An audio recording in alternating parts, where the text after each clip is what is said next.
មើលពុំមកឃើញត្រាយនេះហើយគេដូនតាអេនេះហើយគេដូនតាធនធានធម្មជាតិជុំរុកអមាច់ឆាធនធានធម្មជាតិជុំរុក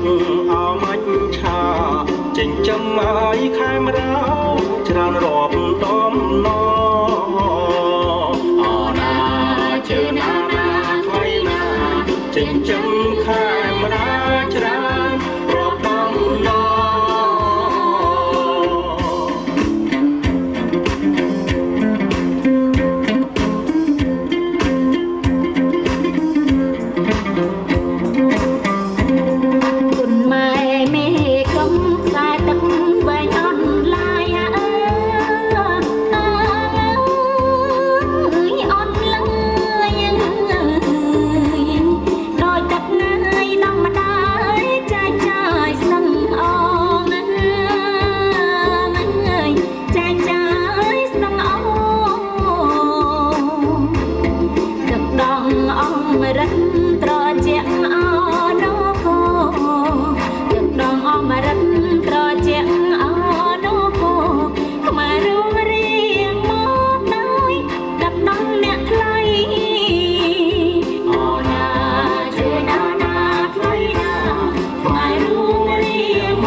ប្រជាជនកម្ពុជា